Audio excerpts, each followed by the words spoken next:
हरिओम. अवधूत चिंतन श्री गुरुदेव दत्त श्री स्वामी समर्थ. रिलीजियस काकू या आपल्या चॅनलवर तुमचे मनापासून स्वागत करते आणि व्हिडिओला सुरुवात करते. तुम्ही या चॅनलवर नवीन असाल तर लाईक शेअर आणि सबस्क्राईब करायला विसरू नका. तुमचे एक लाईक आणि सबस्क्राईब आम्हाला पुढे जाण्याचे बळ देते. चला तर व्हिडिओला सुरुवात करूया. बघा, 31 मेला आहे अधिक महिन्याची पौर्णिमा. तर हा पौर्णिमा म्हणजे हा दुर्मिळ योग आहे. आपल्यासाठी ही सुवर्ण संधी आहे. ह्या दिवशी आपण जितके उपाय करू, जितके सेवा करू, तर आपल्याला त्याचे भरभरून कृपा आशीर्वाद प्राप्त होत असतात. आणि म्हणजे भगवान हरिविष्णूंची सेवा आणि माता लक्ष्मींची सेवा केल्याने आपल्याला म्हणजे घरामधली अडचण जी आहे, सकारात्मक वातावरण वाढते आणि अडचणी ज्या आहेत त्या निघून जातात. ज्या घरातली संकटे वगैरे आहेत, ते सुद्धा या पौर्णिमेच्या दिवशी सेवा केल्याने घरातील म्हणजे नकारात्मक वातावरण, संकटे हे निघून जाऊन घरातील प्रसन्न वातावरण तयार होते. आणि आपल्या वातावरण प्रसन्न झाल्यानंतर घरामध्ये सुद्धा आपल्या लक्ष्मीचा वास राहतो. हे जे काही तुम्ही सेवा करताल, ती आपल्याला म्हणजे सेवा ह्या पौर्णिमेच्या दिवशी सुवर्ण संधी असल्यामुळे या पौर्णिमेच्या दिवशी उपाय करायचे आहे. तर ते कोणते उपाय करायचे ते आज आपण व्हिडिओमध्ये बघणार आहोत. तर व्हिडिओ शेवटपर्यंत नक्की बघा. बघा, ह्या दिवशी म्हणजे बरेच जण रात्री तुळशीजवळ दिवा लावतात, चंद्राला अर्घ्य देतात. तर हे असे केल्याने आपल्याला म्हणजे तुळशीजवळ तुपाचा दिवा लावायचा आहे आणि तुळशीजवळ दिवा लावून चंद्राला अर्घ्य दिल्याने आपलं चंद्रबळ आपलं बळकट होत असतं आणि आपल्यामध्ये कुठल्याही आपल्या म्हणजे पत्रिकेत म्हणा, कुठल्या आपल्या राशीच्या ह्याच्यामध्ये आपल्याला कुठल्याही चंद्राचा याचा अडचण येत नाही. आपलं चंद्रबळ बळकट झाल्याने आपले जे काही अडथळे आलेले आहेत, जे काही आपले कामं अडलेले आहेत, ते सुद्धा आपले कामं पूर्ण होतात.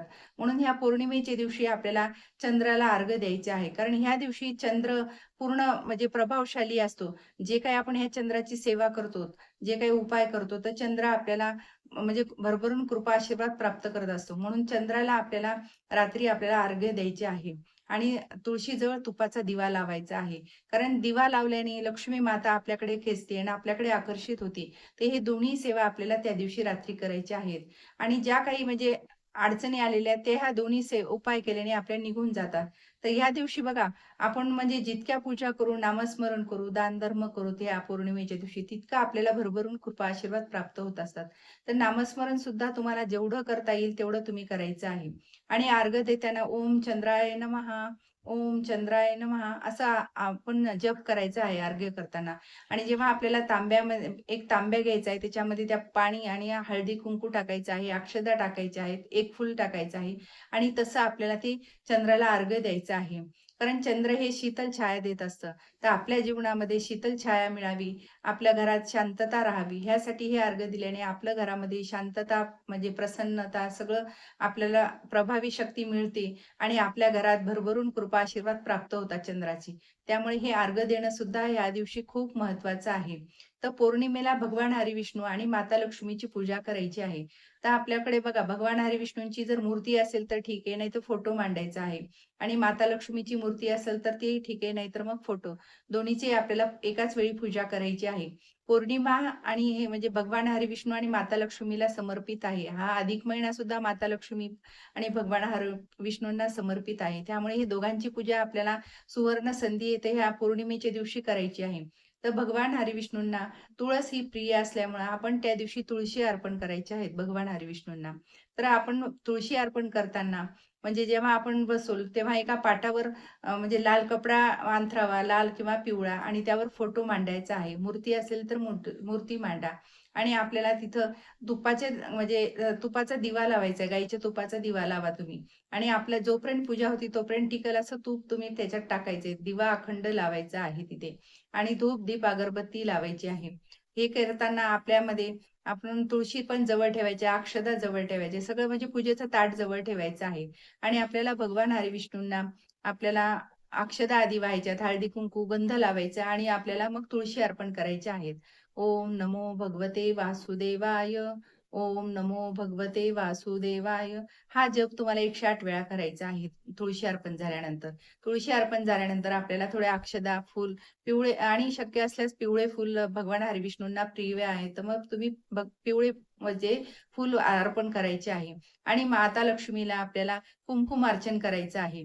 तर माता लक्ष्मीला सुद्धा पहिले असंच करायचं. हळदी-कुंकू, अक्षदा व्हायच्या आणि मग कुंकुमार्चन करायला सुरुवात करायची आहे. ओम ऐं ह्रीं क्लीं चामुंडाय विचे ओम ऐं ह्रीं क्लीं चामुंडाय विचे हा माता लक्ष्मीला आपल्याला कुंकुमार्चन करताना हा जप म्हणायचा आहे. आणि ते जे माता लक्ष्मीला कुंकुमार्चन करतो, ते कुंकू आपण रोज आपल्या कपाळी लावायचं आहे. कारण हे कुंकू लावल्याने आपल्यावर म्हणजे कोणाची वाईट शक्ती पण म्हणजे हे होत नाही आणि आपलं चक्र म्हणजे डोक्यातलं चक्र जे आहे, तर ते म्हणजे चांगलं चालतं आणि आपल्यावर कुठल्याही प्रकारची कोणाची बाधा होत नाही. आपली जी स्मरणशक्ती जी ती आपली पण प्रखर होते. हे म्हणजे कुठल्याही ह्याचं हे कुंकू म्हणजे असं प्रबळ शक्ती देत असतं, की आपल्याला म्हणजे कुठल्या याला धाडसी निर्णय घेण्याला ह्याला. त्यामुळे हे कुंकू आपल्या रोज आपल्या कपाळी लावायचं आहे. आणि घरातल्या सगळ्यांनी जरी लावलं हे कपाळी कुंकू, तर सगळ्यांचं भाग्य उजळत असतं. त्यामुळे हे कुंकू आवर्जून आपल्याला एका डब्बीत जमा करून आपल्या कपाळी रोज लावायचं आहे. आता ही दोघांची पूजा झाल्यानंतर आपल्याला नैवेद्य दाखवायचा आहे. तर नैवेद्य तुम्ही फळाचाही दाखवू शकता किंवा दूध, खीर जे काही तुम्हाला गोडाचं नैवेद्य करायचं त्याचं तुम्ही नैवेद्य दाखवायचं आहे. आणि जी तुम्हाला म्हणजे भगवान हरिविष्णूंची आरती, माता लक्ष्मीची आरती आवडते, ती ती आरती म्हणून आरती करायची आहे. नंतर आपल्याला आरती झाल्यानंतर तो प्रसाद सगळ्यांना घरातल्यांना वाटप करायचा आहे. सगळ्यांनी तो प्रसाद घ्यायचा आहे. ही भगवान हरिविष्णू आणि माता लक्ष्मीची पूजा केल्याने भगवान हरिविष्णू प्रसन्न होतात. माता लक्ष्मी आपल्या घराकडे खेचल्या जाते आणि आपल्यावर कृपा आशीर्वाद प्राप्त होते. तर ही पूजा आपण अधिक महिन्यात केल्याने आपल्या घरामधील धनसंपत्तीत वाढ होते. कुठलीही आपल्याला अडचण येत नाही. जे काही नकारात्मक वातावरण असेल ते निघून जातं आणि सकारात्मक वातावरण तयार होते घरामध्ये. तुम्ही जितकी सेवा करताल तितकं तुम्हाला भगवान हरिविष्णू, माता लक्ष्मी भरभरून कृपा आशीर्वाद देतात. आणि ह्या दिवशी तुम्ही पूजाच्या निमित्ताने दानधर्म जरी केले तर खूप म्हणजे चांगलं आहे, भाग्याचं आहे. तुम्ही या दिवशी अन्नदान करू शकता. नाही झालं तर फळदान करा. कुमारिकेला बोलून तिचे समजा पाय धुवू शकता तुम्ही. तिची पण पूजा करायची आहे, ओटी भरायची आहे. तिला पण असं खीर वगैरे दूध द्यायचं आहे. जेवण म्हणजे अन्नदान करायचं असेल तर जेवण पण द्यायचं आहे. आणि समजा सवाष्ण आली तुमच्या घरी, तर तुम्ही सवाष्णीचं सुद्धा मान-सन्मान लक्ष्मी मातेसारखे तिचे पाय धुवून, तिची ओटी भरून, तिला सुद्धा तुम्ही जे काही फळदान करायचे तर फळदान, अन्नदान करू शकता. कारण हे आवर्जून केल्याने माता लक्ष्मी आपल्याकडे बघत असते, की तुम्ही काय करता, काय नाही. कुठलं उद्यापन कसं करता, काय? म्हणून हे आपण जर केलं तर आपल्याला भगवान हरिविष्णू माता लक्ष्मीचे भरभरून आशीर्वाद प्राप्त होत असतात.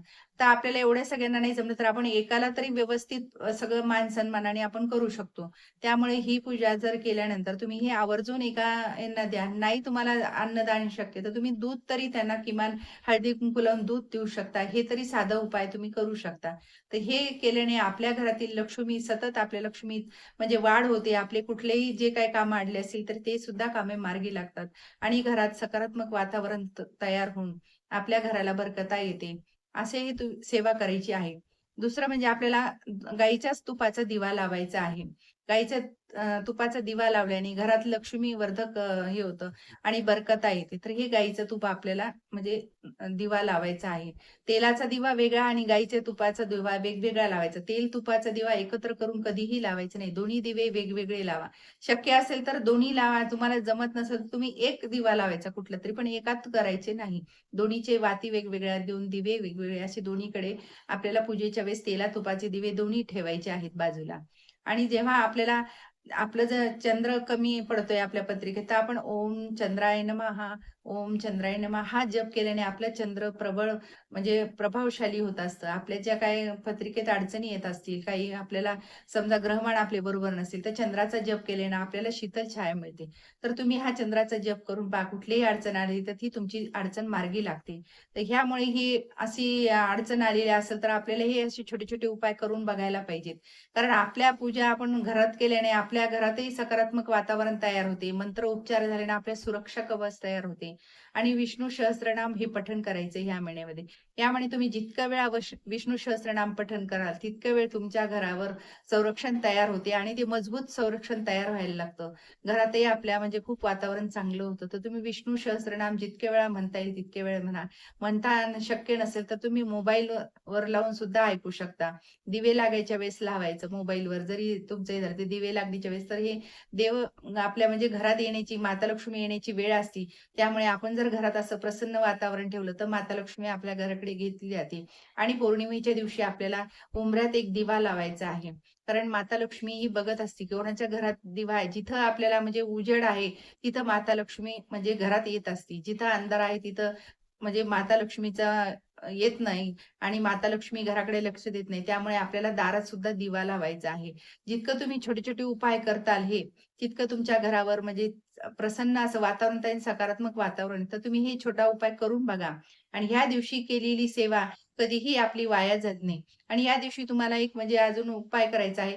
तो म्हणजे तुम्हाला 5 कवड्यांचा उपाय करायचा आहे. तर 5 कवड्या आणून आपल्याला त्याची पूजा करायची आहे. 5 कवड्या आहे, गोमती चक्र आहे. हे गोमती चक्र ह्या पौर्णिमेच्या दिवशी आणून तुम्ही पूजा केली, तर ह्याची सुद्धा आपल्याला म्हणजे घरामध्ये लक्ष्मीवर्धक हे आहे, तर आपल्याला लक्ष्मी प्राप्त होत असते. ह्या कवड्यांची पूजा करायची आहे त्या दिवशी. याला सुद्धा हळदी, कुंकू, फूल अर्पण करायचं आहे, धूप-दीप दाखवायचा आहे, गुळाचं नैवेद्य दाखवायचं आहे, गोमती चक्र आणि कवड्यांना. आणि नंतर ह्या तुम्हाला लाल म्हणजे पोटली अशी बांधून त्याच्या लाल कपडा घेऊन त्याच्यात अक्षता ठेवून हे कवड्या, गोमती चक्र बांधून तुम्हाला तिजोरीत ठेवायची आहे. ही सुद्धा पूजा केल्याने बघा तुम्हाला अनुभव येईल. गोमती चक्र आणि कवड्याची ही सुवर्ण संधी ह्या दिवशी पूजेची पौर्णिमेला याला फार महत्त्व आहे कवड्यांना. कारण कवडी ही लक्ष्मी मातेला प्रसन्न म्हणजे प्रसन्न करते आणि ती तिला म्हणजे प्रिय आहे.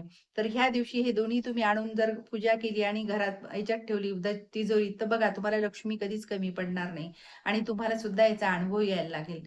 तर ही पूजा तुम्ही आणि ही सेवा तुम्ही नक्की करून बघा. तुम्हाला याच्यात यश येईल आणि तुम्हाला पण अनुभव येईल. तुमचा अनुभव आम्हाला शेअर करा. श्री स्वामी समर्थ. जय जय स्वामी समर्थ. माझा जर व्हिडिओ तुम्हाला आवडला लाईक, शेअर आणि सबस्क्राईब करायला विसरू नका.